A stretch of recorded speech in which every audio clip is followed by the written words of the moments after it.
Thank you so much once again. Now we request Professor Anusing Latter Madam to speak on creating culture for multidisciplinary in higher education institutions in India. Madam, please.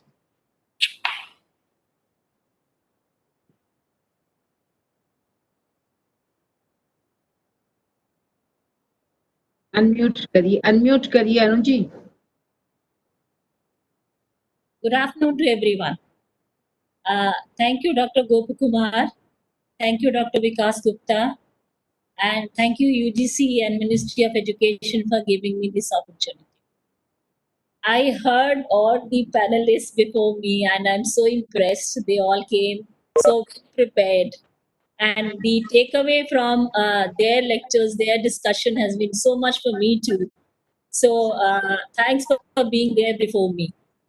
I am the last speaker. My job becomes a little tough in the sense that the patience which is required to listen to the last speaker, that's a challenge. I'm going to be speaking on the topic creating culture for multidisciplinarity in higher education institutions. While our text and our new national education policy is referring to Banbhat's Kadambari and 14 colors, 14 vidyas and 64 colors, while going into the detail and insightful takeaway from what he was trying to say, what I found was that his emphasis was not only on learning all the subjects of science and arts, but it was also on the how the discourses need to be followed on these subjects.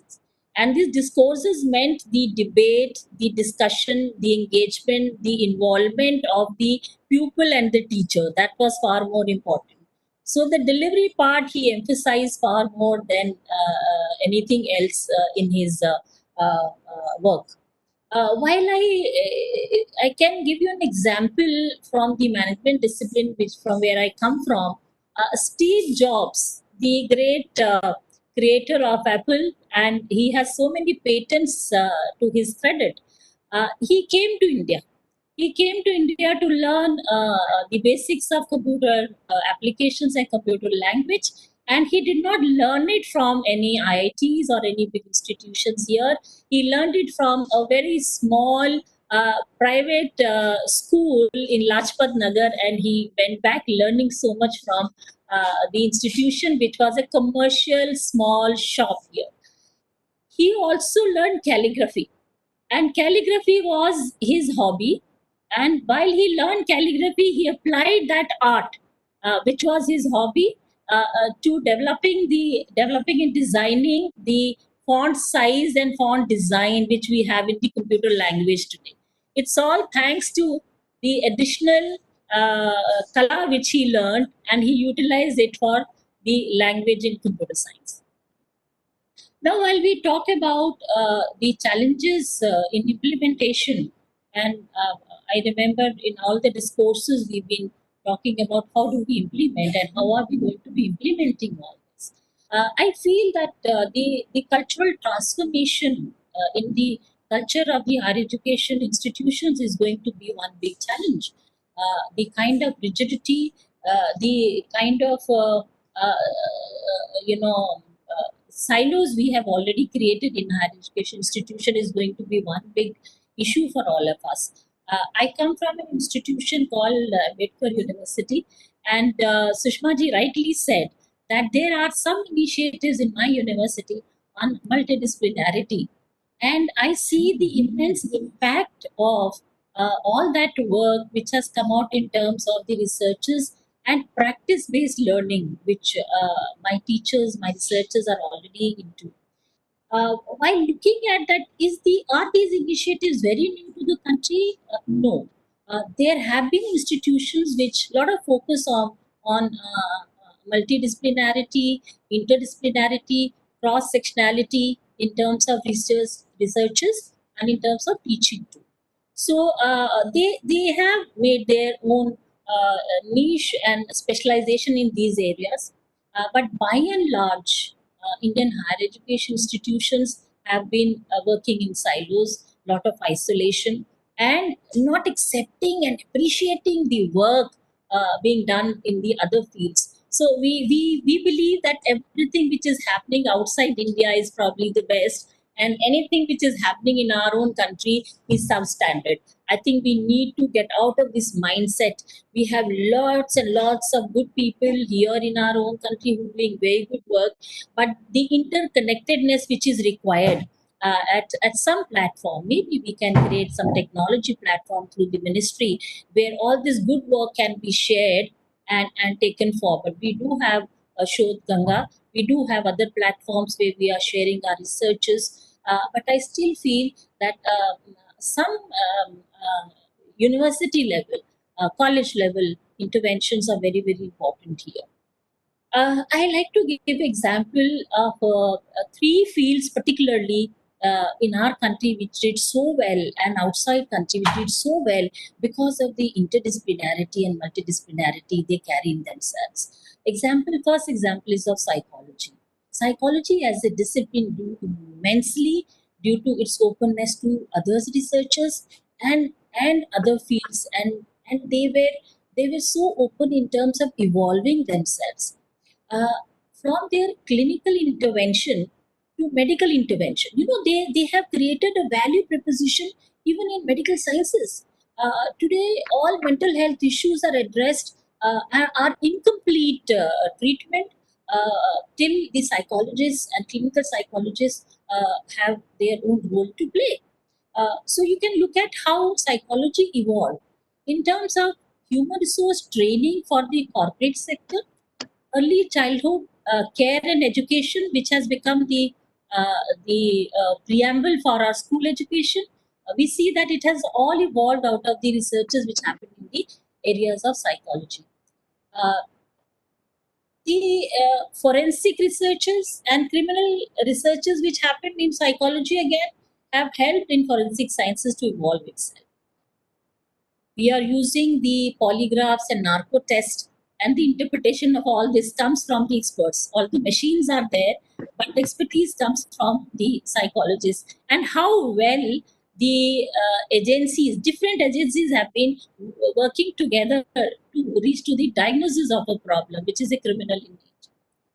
The second field which I feel which has evolved in this manner and beautifully is masters in social work. That's another discipline in the social sciences where they have applied almost everything from the wide range of specializations into the community connect.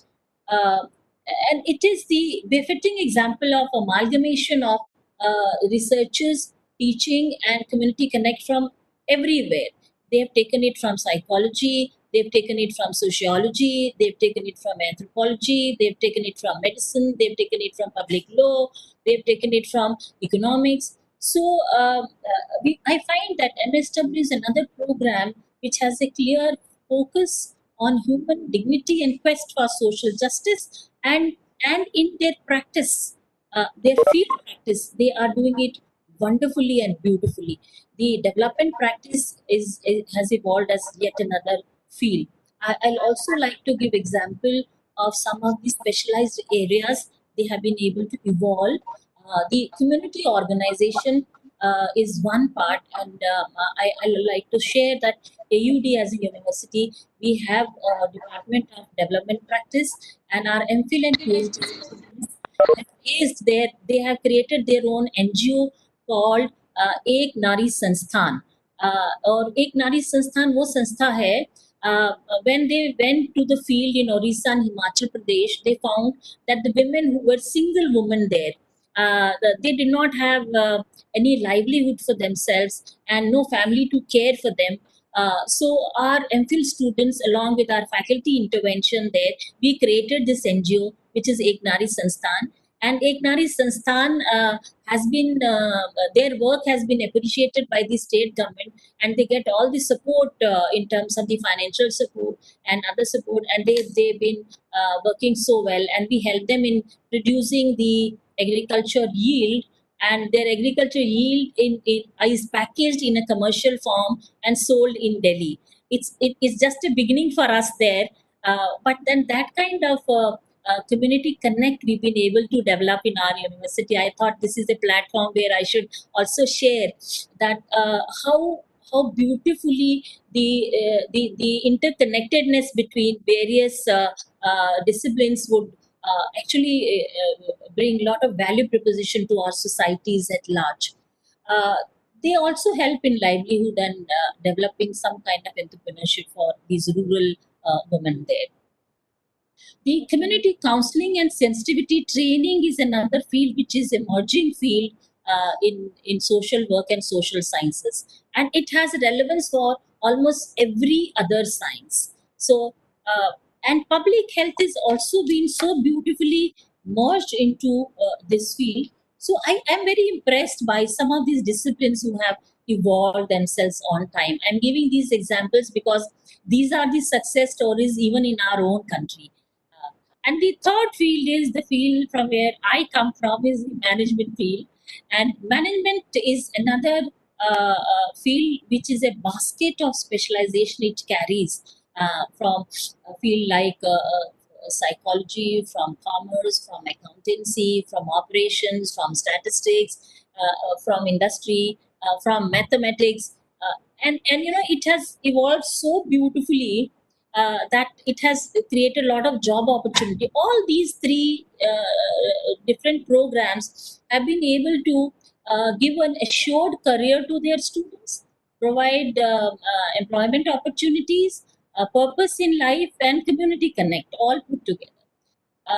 Corporate social responsibility, when people talk about, I tell my students and teachers that it is a social responsibility, not the corporate social responsibility. It is everybody's responsibility to give back to society. While we look at the softer skills which these fields are looking for, are common to all sciences. They are universally acceptable skills and traits which we are looking for in students. The traits of empathizing with others, with active listening, persuasion, collaborating and working together, teamwork, developing critical thinking and interpersonal skills, and leadership qualities. I feel these are, this is how all of them are commonly looking at the common universal traits in students. I feel that the medical and engineering sciences should also learn to work together in future. Because engineering students essentially should be exposed to the medical practices and researches, because the future of medical sciences lies in engineering, and future of engineering lies in medical sciences. So medical students should also be taught engineering, because all inventions which are happening and innovations which are happening by and large are in the areas of medical sciences and biotechnology. So this is very, very important, as I believe should be done. Then how do we achieve this culture of multidisciplinarity is also very important. We need to create a quality culture. I think all the panelists here, they appreciated and they have spoken on the quality culture. And how do we create this quality culture in higher education institutions is going to be our big challenge. हम सब कहते हैं कि सब universities बहुत अच्छी हैं, colleges बहुत अच्छे हैं, हम बहुत अच्छे हैं, रैंकिंग भी करते हैं, सब कुछ करते हैं। पर जब जब इंटरनेशनली लोग हमें अच्छा कहेंगे और हमें एप्रिशिएट करेंगे, हमारी रिसर्च को करेंगे, तो तब हम मानेंगे कि हम वाक़ई बहुत अच्छे हैं। तो bringing in that kind of quality culture is very important for all of us. I believe that the leaders in the organization, like Vice Chancellors, Sushma ji was emphasizing on the role of Vice Chancellors and the challenges they are going to be facing in future. Yes, I agree with you that the major role for this transformation in culture and the climate of the organization to go faculty, multidisciplinarity, and give a holistic education will lie with us and with the top management in the organization, because they will have to mobilize a lot of resources, create partnerships with other centers of excellence, create international partnerships, which is very, very important. And also optimize people and processes management. I feel in Indian public universities, particularly, optimization of resources is a very big challenge. In private sector, in private universities and private institutions, optimization happens wonderfully. There is far more discipline in their institutions than in public institutions. We need to seriously look at that.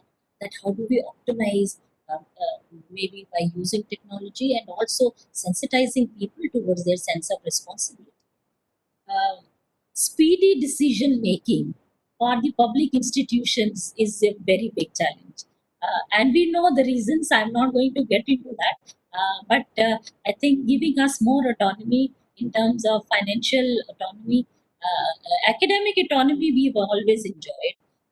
And we thrived on that, and we have reached where we are today for the reason that we've always had an academic autonomy. But financial autonomy and decision making is also very, very uh, I have a very strong feeling while we design the campuses, these spaces in the campuses, and I'm lucky that I'm going to be designing 2 new campuses at Dirpur and Rohini. So I have that freedom to design those campuses. We've already done it. Having the co-sharing spaces, and those should become essentially the part of the architectural design and structure of the buildings. We have buildings which are isolated from each other. We have schools and faculties and departments where we tend to enter from one gate, go to our own floor, study, and go back home. So there is no co-sharing spaces, no co-sharing places, and by design we have not been able to do it. So this mutual interaction amongst the students and faculty, we need to create those through the architectural designs of the spaces. That's my view, and we're trying to do it for our new campuses in our university also. Uh, Breaking down the discipline boundaries in teaching and research is going to be very, very big challenge. We all feel so. Uh, Biomedical researchers are thriving in a very supportive environment for the fact that they have a very strong pharmaceutical industry to support them, well developed academic base, and high level of public investment which comes to them through the donation and charities.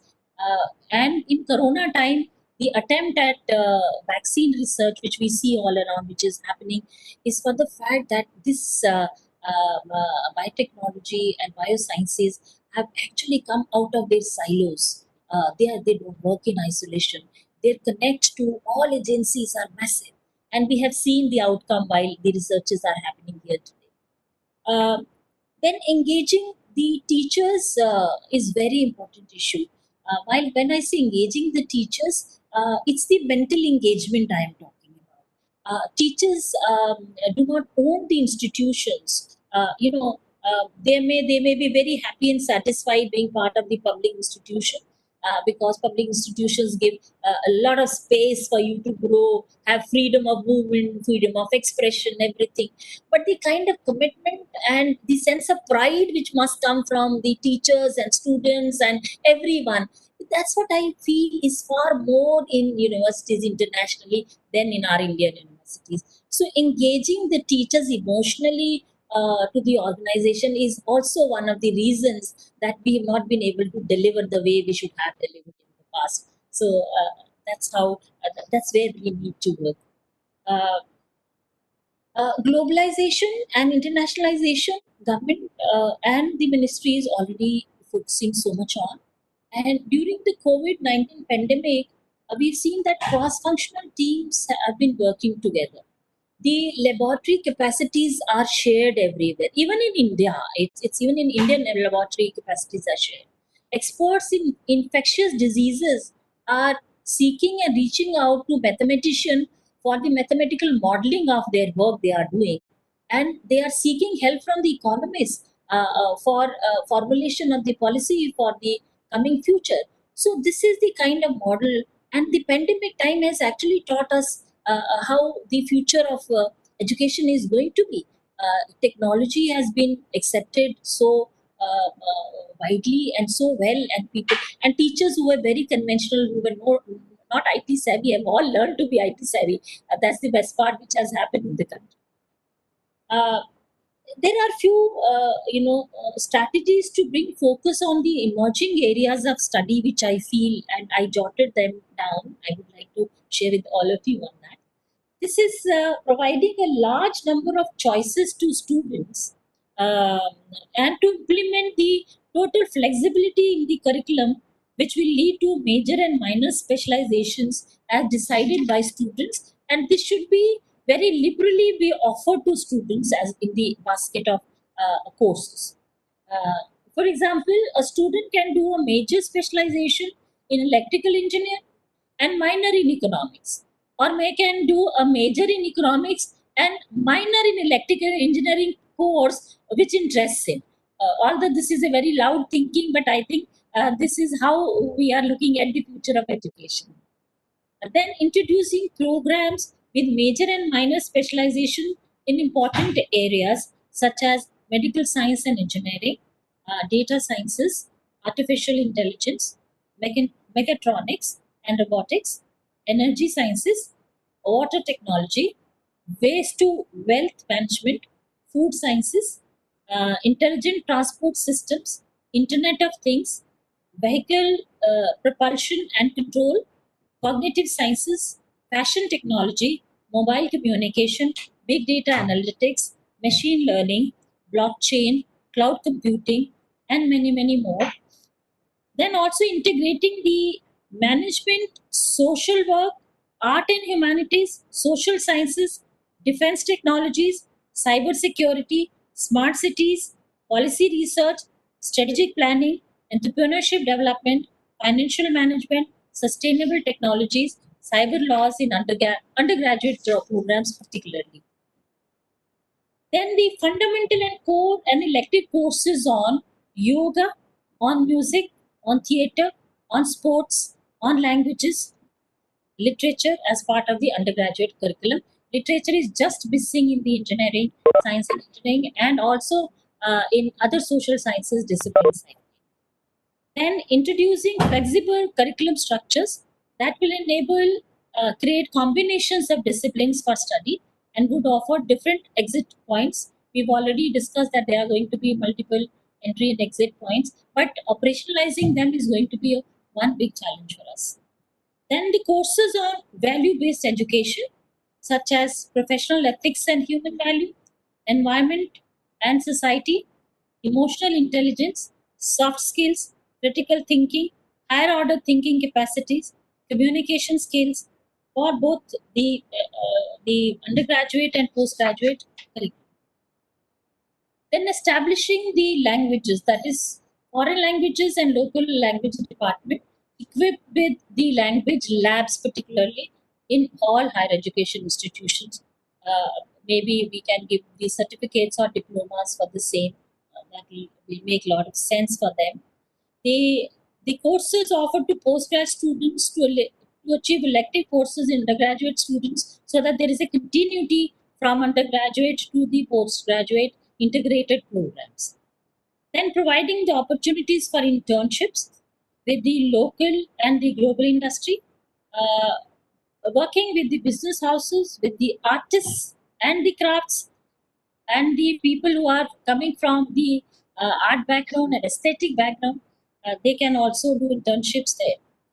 Introducing the undergraduate and postgraduate programs in medical education in engineering institutions to promote multidisciplinarity research in thrust areas of emerging technologies, so that medical students can learn from the engineering institutions, and engineering students can be sent to the medical colleges to study that what are their needs for the innovation and inventions to happen. So the joint kind of courses can also be developed. Providing the option to students for pursuing a 2-year postgraduate program with research for direct admission to PhD program. I think universities can be given that kind of flexibility to design such programs. Then also developing the undergrad program with research and provide 1-year master's program, PhD program option to these students. There are research laboratories whose strength and the teachers whose research is well acknowledged should also be made available at some platform where our own national level repository can be created, so that we can have the conglomeration of people who can jointly know that who are the other researchers in our country who are working, because research is what higher education institutions mandate is all about. So we gradually must move to the serious research platforms we created here.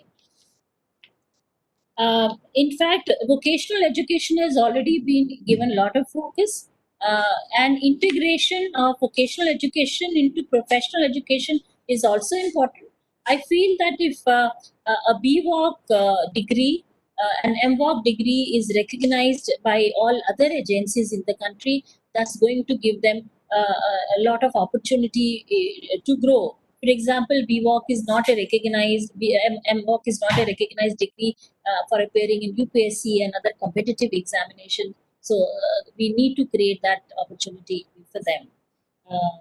IPR cells must essentially be established both in the technology institutions and non-technology institutions both. While my faculty would say that we do not need an IPR cell, हमें patent से क्या लेना देना. So we also need to educate them that patent creation is not about creating a machine alone. It is about creating your ideas far more, your piece of work, your art, etc. So this is very, very important. National education policy also takes into account what Rabindranath Tagore said. We have come to this world to accept it, not merely to know it. And we may become powerful by knowledge, but we attain fullness by sympathy. The highest education is that which does not merely give us information, but makes our lives in harmony with all existence around us. So, true to the purpose of education, I would wind up by saying, Vidya dadati vinyam, vinyam dati patatam, patadvadman, धन सुगम. इसका मतलब सब लोग जानते हैं कि विद्या से विनम्रता आती है, विनम्रता से योग्यता आती है, और इसी योग्यता से हम धन कमाते हैं, और उसी धन से हमें धर्म की प्राप्ति होती है, सुख की प्राप्ति होती है, और फाइनली जो हैप्पीनेस की बात हम करते हैं वहीं से आती है, स्मृति भी वहीं से आती है. So thank you for the patient listening, and thanks for giving me this opportunity. Thank you very much. Thank you, madam, for the very informative talk on creating culture for multidisciplinary in higher education in India.